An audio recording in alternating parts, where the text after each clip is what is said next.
বাবা সাহেব আম্বেদকর এডুকেশন ইউনিভার্সিটির আন্ডারে যে বিএড কলেজগুলি আছে, ফরম্যাট অনুযায়ী আজকে আপনাদের বিএড কোর্স নিয়ে আলোচনা করছি।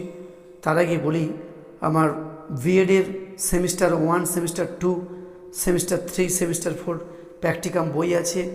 সেই প্র্যাকটিকাম বইগুলি আপনারা অবশ্যই কলেজটির থেকে পেয়ে যাবেন। তার সঙ্গে বলি, আপনারা অনেকেই ভিডিওর পিডিএফ নিতে চান, তাদের ক্ষেত্রে বলি, এই ভিডিওটির পিডিএফ ফাইল ডেসক্রিপশান বক্সে দেওয়া রয়েছে।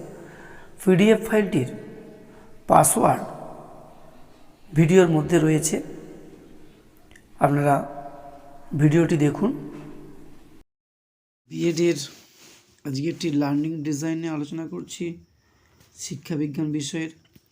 বাঁ দিয়ে থাকছে স্কুলের নাম, শ্রেণী, সময়, তারিখ, শিক্ষক ও শিক্ষিকার নাম। ডান দিকে থাকছে বিষয় শিক্ষাবিজ্ঞান, একক হচ্ছে জ্ঞান অর্জনের প্রক্রিয়া, উপ-একক হিসেবে থাকছে সংবেদন, প্রত্যক্ষণ ও ধারণা। আজকের পাঠ্য বিষয় থাকছে প্রত্যক্ষণ। শিখনের লক্ষ্য হিসেবে থাকছে স্মরণ করা, প্রত্যক্ষণের সংজ্ঞা শিক্ষার্থীরা জানবে। অনুধাবন করা, প্রত্যক্ষণের বৈশিষ্ট্য সমূহ শিক্ষার্থীরা বুঝতে পারবে।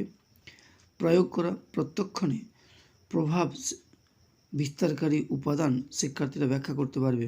বিশ্লেষণ করা, শিক্ষাক্ষেত্রে প্রত্যক্ষণের তাৎপর্য শিক্ষার্থীরা বিশ্লেষণ করতে পারবে। মূল্যায়ন করা, শিক্ষার্থীরা প্রত্যক্ষণের শ্রেণীবিভাগ করতে পারবে।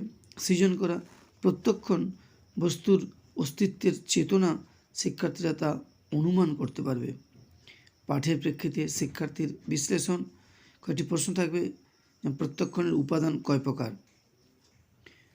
তারপরে থাকছে শিখন সহায়ক উপকরণের প্রস্তুতি ও নির্বাচন, পাঠ্যপুস্তক, রেফারেন্স বই, চক, ডাস্টার, ব্ল্যাকবোর্ড, চার্ট, চিত্র, মডেল। শিখন কৌশল হিসেবে থাকছে শিখন ক্ষেত্র থাকছে বাঁদিকে, ডান দিকে থাকছে প্রাসঙ্গিক কৌশল। শিখন ক্ষেত্রের মধ্যে থাকছে প্রত্যক্ষণের বৈশিষ্ট্য, ডান দিকে থাকছে প্রত্যক্ষণের বৈশিষ্ট্যগুলি সম্বলিত চার্ট দেখিয়ে শিক্ষার্থীদের বোঝাবেন। প্রত্যক্ষণের শ্রেণীবিভাগ, চার্টের মাধ্যমে প্রত্যক্ষণের শ্রেণীবিভাগ সমূহ শিক্ষার্থীদের বোঝাবেন। তারপর থাকছে মূল্যায়নের নকশা, কাজের পাতা হিসেবে থাকছে শূন্যস্থান পূরণ, কয়েকটি প্রশ্ন থাকছে, একটি সঠিক বাক্যে উত্তর দাও।